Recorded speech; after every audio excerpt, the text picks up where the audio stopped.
Afternoon sir. Yes, आइए। Good afternoon sir. Good afternoon, बैठिए बैठिए बैठिए बैठिए बैठिए बैठिए। Thank you sir. आपका नाम दिव्या है? Yes sir. आपका पहला अटेम्प्ट है? Yes sir. ग्रेट। तो दिव्या, अपने बारे में कुछ बताइए, ऐसी 5-6 महत्वपूर्ण बातें जिनसे हम आपसे बात कर सकें। सर जैसे कि आपने बताया, मेरा नाम दिव्या है। मैं हरियाणा के महेंद्रगढ़ डिस्ट्रिक्ट से हूँ। ठीक है। मैंने अपनी स्कूलिंग जवाहर नवोदय विद्यालय से की है। उसके बाद मैंने अपनी ग्रेजुएशन अपने डिस्ट्रिक्ट के गवर्नमेंट पीजी कॉलेज से की है। और एक सिविल सर्वेंट बनने के क्रम में मेरा पहला प्रयास है। ठीक है। आपके विषय क्या थे ग्रेजुएशन में? Sir physics, chemistry and maths. और यूपीएससी में क्या विषय लिया आपने? हिंदी लिटरेचर। तीनों विषय खराब लगे आपको?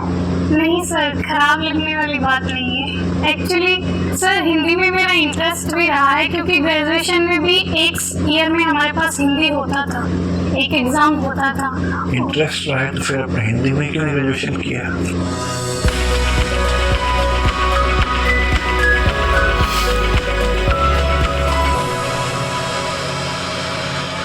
सर वो 12th के बाद मेरे पास साइंस ही थी, तो उसके बाद। लेकिन सर सिविल सर्वेंट्स बनने के लिए मैंने हिंदी इसलिए भी चुना है क्योंकि मैंने कुछ सीनियर से बात की और सर मुझे सिलेबस देख के ये लगा कि शायद मैं अच्छे से कवर कर लूँगी और स्कोरिंग भी है, तो इस वजह से। अच्छा, वो एक प्रैग्मेटिक फैसला है, कॉस्ट बेनिफिट के बेस पे लिया हुआ। ठीक है। और आपको कोई रुचि भी है, आपने बताया नहीं? हॉबीज जी sir, Ghoomar dance, singing and sir talking with my mother. अच्छा, अपनी मदर से बात करना आपकी रुचि है। गुड। आजकल ऐसे बच्चे कहाँ होते हैं जो पेरेंट्स से बात करें, तो बड़ी अच्छी बात है। तो मम्मी से बात करके आपको ये नहीं लगता कि उनकी जनरेशन की बातें आपकी जनरेशन से काफ़ी अलग है?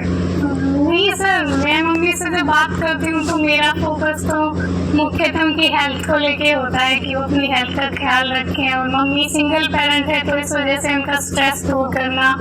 और मुझे लगता है सर घर की बातें हम कर लेते हैं, ऐसा डिफरेंस। फिर ये रुचि है या जिम्मेदारी है? सर दोनों चीजें, रुचि भी है और मैं अपनी जिम्मेदारी भी समझती हूँ कि उनका स्ट्रेस दूर करूँ। और आपका होम स्टेट हरियाणा है और आपने फर्स्ट प्रेफरेंस उसी को दी होगी, यस सर। है ना? ठीक है। तो दिव्या, ये बताएं आपके नाम का मतलब क्या है और ये नाम आप पर कैसे सूट करता है? सर मेरे नाम का मतलब है डिवाइन लस्टर और ब्रिलियंस। और सर मुझे ऐसा लगता है कि मैंने अपनी स्कूलिंग में और उसके बाद अपने कॉलेज में और अपने जो भी प्रयास है अपने लक्ष्यों को प्राप्त करने में ब्रिलियंस को हासिल करने की कोशिश की है। आप जो हिंदी साहित्य पढ़ती हैं उसके पाठ्यक्रम में भी एक उपन्यास है, उसका नाम भी दिव्या ही है। यस। और उस उपन्यास में वो जो दिव्या है और जो उसका मित्र मालिश है, वो बार बार कहते हैं कि स्त्री का धर्म निर्माण नहीं सृष्टि है। क्या मतलब है इस बात का और क्या आप इस बात से सहमत हैं आज के जमाने में? सर मालिश का इससे मतलब है कि नारी को प्रकृति ने जो सर कर्तव्य दिया है सृष्टि को आगे बढ़ाने में, उसको वही अपना के चलना चाहिए। और सर जो निर्वाण का मार्ग है वो नारी के लिए श्रेष्ठ नहीं है। ठीक है। और सर मुझे भी पर्सनली ऐसा ही लगता है कि सर, लेकिन जेंडर इक्वलिटी के साथ सर। जैसे हमारे देश में 2 महिला राजनेता इस समय ऐसी मैं सोच पा रहा हूँ जो बहुत योग्य है, उन्होंने बहुत महान काम किया पर विवाह नहीं किया, परिवार को आगे नहीं बढ़ाया। ममता जी हैं, मायावती जी हैं। क्या हम उनके योगदान को शून्य मान लें क्योंकि उन्होंने सृष्टि के रास्ते को आगे नहीं बढ़ाया? नहीं सर, ऐसा तो नहीं सर। हर महिला की अपनी ये पर्सनल चॉइस है। और सर राजनीति के क्षेत्र में उन्होंने इतना अच्छा किया है, तो हम सिर्फ सृष्टि को आगे ले जाने के बेस पे कहीं किसी महिला का मूल्यांकन नहीं कर सकते। ठीक है।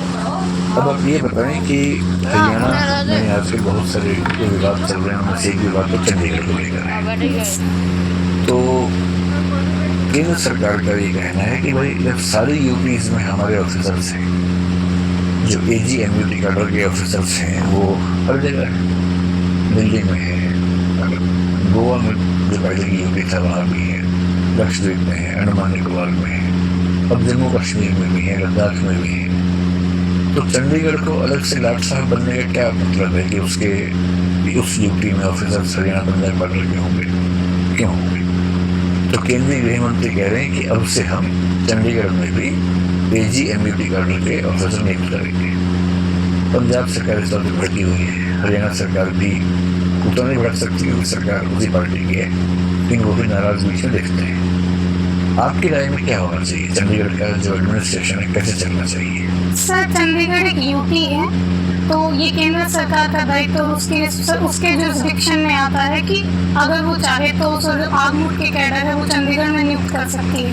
लेकिन जिस टाइम समझौता हुआ सर उस टाइम ये डिसाइड हुआ था कि चंडीगढ़ और पंजाब के ऑफिसर से वहाँ काम करेंगे। तो अभी अगर सेंट्रल गवर्नमेंट ये चाहती है कि वहाँ पे आगमुट कैडर के ऑफिसर्स जाएं तो सर ऐसा फैसला लेने में कोई मुझे बुराई नहीं। हाँ, लेकिन आपको नहीं लगता कि फेडरलिज्म का सम्मान करते हुए इसमें राज्यों से भी संवाद होना चाहिए, एक तरफा फैसला नहीं होना चाहिए? हाँ सर, एक तरफ फैसला नहीं होना चाहिए। इसमें सर हरियाणा और पंजाब के राज्यों की भी सहमति ली जा सकती है, क्योंकि एक बार इनसे सहमति ली बिना 3 बिल पास किए थे, फिर क्या हुआ था देख रही है 2 साल में। तो संवाद की प्रक्रिया रहे तो बेहतर ही होगा, है ना? ठीक है सर। दिव्या, आपने अपने डेस्क में लिखा है कि आपने नेतृत्व और व्यक्तित्व विकास के कार्यक्रम में भागीदारी की और उसमें पुरस्कार जीता, लीडरशिप एंड पर्सनैलिटी डेवलपमेंट। तो ये बताओ कि नेतृत्व का विकास कैसे किया जा सकता है? 2-3 तरीके बताएं। सर सबसे पहला तो मुझे लगता है जो लीडर होता है उसको अपने जो ग्रुप है उसके बारे में सर अच्छी जानकारी होनी चाहिए कि कैसे पॉलिसीज ले जानी, हमारा लक्ष्य क्या है। सबसे पहला ये है। दूसरा मुझे ऐसा लगता है सर एक लीडर के पास पर्सुएशन पावर होनी चाहिए कि वो अपनी पॉलिसीज के बारे में जो आम लोग हैं उनको अच्छे से समझा सके। और तीसरा मुझे लगता है सर नॉलेज और अवेयरनेस होनी चाहिए कि हमें जानकारी है कि कहाँ चीज़ें कैसे घटित हो रही हैं और सर मुद्दों के बारे में। आपको लगता है कि नेतृत्व में त्याग की भावना भी होनी चाहिए? क्या वो एक आवश्यक गुण है? सर नेतृत्व में त्याग की भावना इसलिए होनी चाहिए क्योंकि कई बार सर लीडर्स को ऐसे फैसले लेने पड़ सकते हैं जहां उनके निजी जीवन और प्रोफेशनल जीवन में डायलेमा हो सर। तो इसलिए त्याग जरूरी है ताकि हम सर सर्वजन के हित में सोच सकें। और व्यक्तित्व विकास के लिए क्या क्या करना चाहिए? सर हमें अपनी स्ट्रेंथ्स और वीकनेस पता होनी चाहिए। क्या है आपकी स्ट्रेंथ? 3 स्ट्रेंथ बताइए। सर मेरी सबसे पहली स्ट्रेंथ है मैं हार्ड वर्किंग सर, अपनी स्कूलिंग में, अपनी ग्रेजुएशन में। सर दूसरा मुझे लगता है मैं होनेस्ट हूँ सर, लालच मुझे ज़्यादा डिगा नहीं सकता। तो जैसा जहाँ तक मैंने संभव हुआ है अपने जीवन में होनेस्टी को साधने का प्रयास किया है। और तीसरा सर मैं आशावादी हूँ सर, अगर मैं कोई कार्य कर रही हूँ उसमें टाइम लग भी रहा है तो सर मैं एक पॉजिटिव वे लेके चलती हूँ कि बेहतर परिणाम मिल भी जाएंगे। ठीक है, 3 वीकनेसेस बताइए। सर वीकनेस सर एक तो ओवर सेंसिटिविटी है। कभी कभी सर ऐसा होता है कि कुछ चीज़ें मुझे इतनी ज़्यादा हर्ट कर जाती हैं कि सर मैं रोने भी लग जाती हूँ, तो ये ओवर सेंसिटिवनेस है। और दूसरा सर कभी कभी सर पढ़ाई के चलते या कुछ कामों की वजह से मैं अपनी हेल्थ का ख्याल नहीं रखती हूँ, तो ये दूसरी वीकनेस है। आप कह रहे थे कि व्यक्तित्व का विकास करने के लिए व्यक्ति को अपने स्ट्रेंथ और वीकनेसेस पता होने चाहिए। और क्या होना चाहिए व्यक्तित्व के विकास के लिए?